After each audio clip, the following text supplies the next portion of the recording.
సభకు రాకపోతే సభ్యత్వాలు రద్దు చేస్తారా? ఆ నిబంధన ఎక్కడుందో చెప్పమనండి. ఎమ్మెల్యేలు, ఎంపీలు అందరం రాజీనామా చేసేద్దాం. మీరు సభకు పోతానంటే నేను వద్దన్నానా? మాజీ మంత్రి పెద్దిరెడ్డితో కలిసి వెళ్ళండి. ప్రతిపక్షానికి ఎంత సమయం ఇస్తారో తేల్చుకోండి. వైసీపీ ఎల్పీ సమావేశంలో జగన్మోహన్ రెడ్డి. ఇది ఈ వార్త క్లుప్తంగా సారాంశం. ఎందుకంటే చాలామందికి కన్ఫ్యూజన్ రావచ్చు.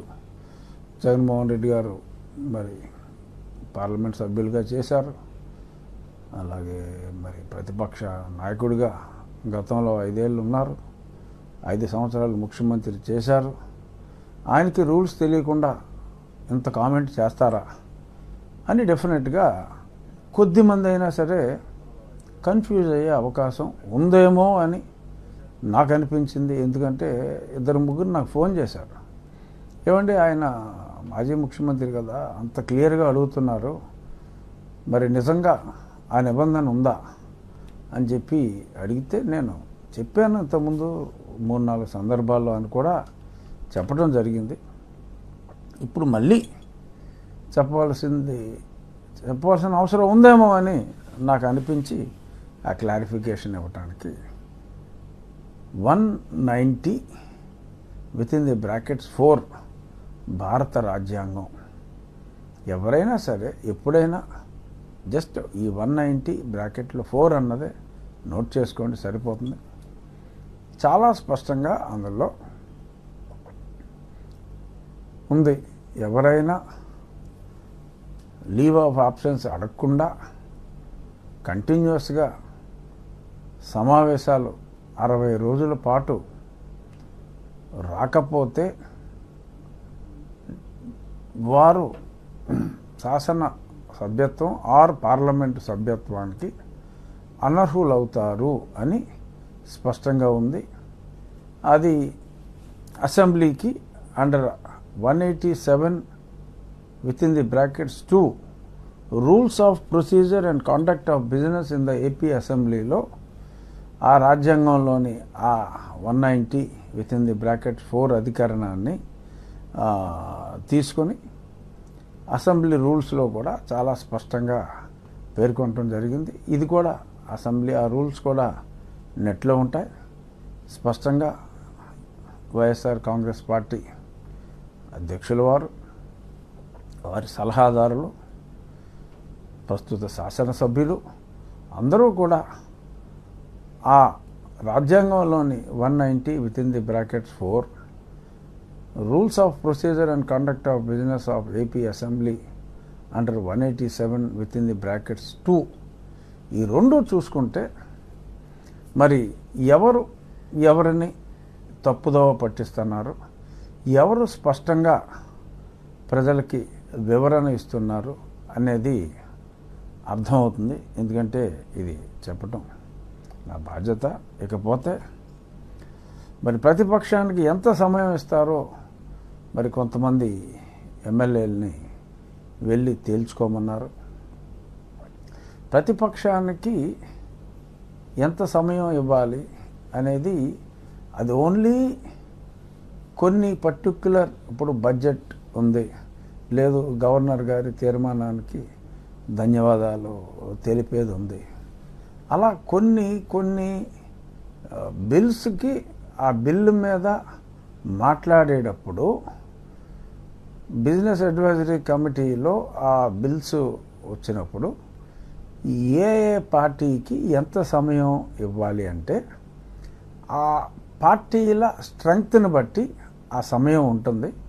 అది ఓన్లీ సూచన, స్ట్రిక్ట్గా దాన్ని ఫాలో అవ్వాల్సిన అవసరం లేదు. ఎందుకంటే ఇండిపెండెంట్ మెంబర్స్ కూడా అవకాశం ఇస్తారు. ఒక్కళ్ళే ఉన్నా కూడా వాళ్ళకు కూడా అవకాశం ఇస్తారు, కొంచెం తక్కువ సమయం ఇస్తారు. ఓవరాల్గా ఫర్ ఎగ్జాంపుల్ ఇప్పుడు ఎంతోమంది తెలుగుదేశం పార్టీకి సంబంధించిన సభ్యులు ఉన్నారు. వాళ్ళకి 5 నిమిషాలే సమయం ఇస్తాం, 10 నిమిషాలే సమయం ఇస్తాం అంటూ సమంజసం కాదు. కొద్దిమంది మాట్లాడే అవకాశం ఉంటుంది. ఎందుకంటే ఆ పార్టీకి 10 నిమిషాలే ఇస్తాం అని అన్నారనుకోండి, మరి 130 మంది పైబడి ఉన్న ఆ పార్టీలో మరి అంతమంది సభ్యులు ఉన్నప్పుడు వాళ్ళకి నేను ఆ 10 నిమిషాలే ఇస్తాను అంటాం సమంజసం కాదు. సో కాబట్టి మనకి లోక్సభ ఆర్ ఎనీ అసెంబ్లీ విధి విధానాల్లో ఆ కేటాయించే సమయం బిజినెస్ అడ్వైజరీ కమిటీలో కూర్చున్నప్పుడు డిసైడ్ అవుతుంది. వీళ్ళు యువజన శ్రామిక రైతు కాంగ్రెస్ పార్టీ వారు బీఏసీకి కూడా రావటం లేదు. వచ్చినప్పుడు ఈ పర్టికులర్ టాపిక్ మీద మాకు కాస్త ఎక్కువ సమయం ఇవ్వండి అని వారు అడిగితే శాసనసభాపతి గారు కన్సిడర్ చేయొచ్చు. ఆ డిస్క్రిప్షన్ చాలా వరకు ఉంటుంది. బట్ అసెంబ్లీలో శాసనసభ్యులు మాట్లాడేది ఒక బిల్లుల మీదే కాదు. 0 అవర్ ఉంటుంది. మెయిన్గా ముఖ్యంగా ప్రశ్నోత్తరాల సమయం క్వశ్చన్ అవర్ ఉంటుంది. ప్రతిరోజు క్వశ్చన్ అవర్లో 2 ప్రశ్నలు వైఎస్ఆర్ కాంగ్రెస్ పార్టీ వారికి వస్తున్నాయి. కాకపోతే వారెవరో సభలో ఉండలేదు. ప్రతి ప్రశ్నకి కనీసం 10 నిమిషాల పాటు మినిమం చర్చ జరుగుతుంది. కొన్ని ప్రశ్నలకి ఒక్కొక్కసారి 20 నిమిషాలు కూడా చర్చ జరుగుతుంది. మరి వారి 2 ప్రశ్నలకి వారు ఉంటే మరి చాలా సమయం వారికి ఆటోమేటిక్గా కేటాయించడం జరిగి ఉండేది. అలాగే 0 అవర్లో రెస్ట్రిక్షన్స్ ఏమీ లేవు. కాలింగ్ అటెన్షన్ అని ఒక ఆయుధం ఉంది. మరి ఏదన్నా ఎమర్జెన్సీగా matter of urgent public importance ఉన్నప్పుడు ఆ మధ్యన ఎక్కడికో వెళ్ళారు, ఏదో ఆందోళన చేశారు. సపోజ్ ఆ సమయంలో అసెంబ్లీ ఉందనుకోండి, ఓకే పలానా ఇష్యూ మీద కాలింగ్ అటెన్షన్ నోటీస్ ఇచ్చారు అంటే ఆ సంబంధిత మంత్రి గారు ఇప్పుడు నోటీస్ ఇచ్చిన ఆయనకి అవకాశం ఇస్తారు. ఆ సంబంధిత మంత్రి గారు సమాధానం చెప్తారు. షార్ట్ డిస్కషన్ ఒక అరగంట సేపు దాని మీద కూడా చర్చ జరుగుతుంది. అలాగే అడ్జర్న్మెంట్ మోషన్ అని ఉంటుంది. ఏదన్నా ఇంతకు మించి ఎమర్జెన్సీ వస్తే అప్పటికప్పుడు సభ రెగ్యులర్ బిజినెస్ని ఆపి కూడా 10% మంది సంతకం పెట్టవలసిన అవసరం ఉంది అక్కడ. అంటే మన సభ్యుల సంఖ్య 175 ఉంటే సుమారు ఒక 18 మంది సంతకం పెడితే ఆ మ్యాటర్ ఇంపార్టెన్స్ని బట్టి అది కూడా అలౌ చేస్తారు, అడ్జర్న్మెంట్ మోషన్. సో ఇలాగా సభ్యులు మాట్లాడటానికి ఎన్నో ఉన్నాయి శాసనసభలో.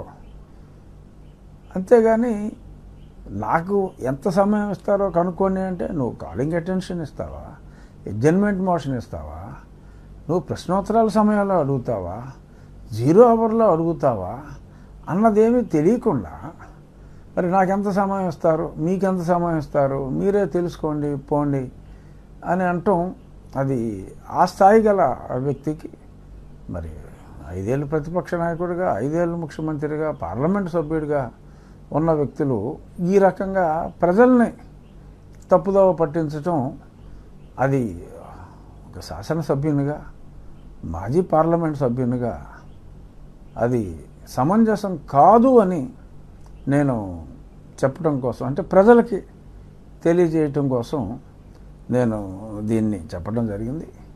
సో మాట్లాడాలి అని అంటే ఇన్ని అవకాశాలు ఉన్నాయి, ఇన్ని రకాలుగా మాట్లాడవచ్చు. స్పెసిఫిక్గా పలానా బడ్జెట్ మీద మాట్లాడాలి, ఇంకాస్త సమయం ఇవ్వండి అధ్యక్ష అని చెప్పి వారు అడిగితే తప్పకుండా కన్సిడర్ చేసే అవకాశాలు ఎక్కువ ఉంటాయి. శాసనసభలో సభ్యత సంస్కారాలతో మాట్లాడుతున్నప్పుడు తప్పకుండా కాస్త సమయం ఎక్కువ ఇచ్చే అవకాశాలే ఉంటాయని చెప్పి సవినయంగా ఇది తెలియజేస్తున్నా. ఇంకా మరి గతంలో మరి ఇప్పుడు ముఖ్యమంత్రి గారు సభకు రాలేదు, అప్పుడు మేమేమన్నా ఈ రకంగా ఈ రూల్స్ చెప్పామా అన్నారు. అసలు 5 సంవత్సరాల కాలంలోనే శాసనసభ నిర్వహించిన రోజులు చాలా తక్కువ. నవంబర్ 2021 అంటే 2.5 సంవత్సరాల తరువాత మొత్తానికే అసెంబ్లీ 68-69 రోజుల కన్నా జరగలేదు. 5 సంవత్సరాలు కలిపి ఆ కొరవ 2.5 సంవత్సరాల్లో కనీసం 35 రోజులు కూడా సభ జరగలేదు. కాబట్టి ఆ ప్రశ్నే ఉత్పన్నం కాలేదు. ఈయన మొదటి రోజు నుంచే రానని చెప్పటం జరిగింది. కాబట్టి ఆ రూల్ అన్నది రాజ్యాంగంలో రాసున్నది. మరి అది రాజ్యాంగమే తప్పు అని ఈయన అంటారా? మరి రాజ్యాంగం చదవకపోవటం ఆయన తప్పని ప్రజలు అనుకుంటారేమో అన్న విచక్షణ లేకుండా మరి వారు ఎందుకని మాట్లాడారో. ఎందుకంటే ఈ ఇష్యూ నేను గతంలో 1-2 సార్లు మాట్లాడున్నాను. కాబట్టి ఈరోజు అంటే ఈ పేపర్లో వచ్చిన వార్త నిజమని నేను భావించి నేను ఈ క్లారిఫికేషన్ ఇవ్వటం కోసం ఈ చిన్న సమావేశం పెట్టడం జరిగింది. మీరు ఇన్ని అవకాశాలు ఉన్నాయి. మళ్ళీ చెప్తున్నా, క్వశ్చన్ అవర్ ఉంది, 0 అవర్ ఉంది, కాలింగ్ అటెన్షన్ ఉంది, అడ్జర్న్మెంట్ మోషన్ ఉంది. ఇది కాక స్పెసిఫిక్గా ఏదైనా డిబేట్లో బిల్లు మీద డిస్కషన్లో పాల్గొనాలి అని అనుకుంటే బీఏసీలో సమయం దయచేసి అడగండి. లేదు సభ జరిగేటప్పుడైనా సరే సభలో అడగండి. అడిగిన తర్వాత సమయం ఇవ్వకపోతే ఇదిగో చూసారా ఇవ్వలేదు సమయం అని మాట్లాడటం ఎంతో కొంత సమంజసం అవుతుందేమో కానీ అసలు సభకే రాకుండా మరి ఈ రకంగా మాట్లాడటం అది సమంజసం కాదు అని సవినయంగా వైఎస్ఆర్ కాంగ్రెస్ పార్టీ శాసనసభ్యులకి తెలియజేస్తున్నాను. చూద్దాం మరి క్లారిఫికేషన్ తర్వాత మరి సభలో ఏమన్నా మార్పులు ఉంటాయేమో. మార్పులు ఉండాలని ఆశిద్దాం. నమస్కారం.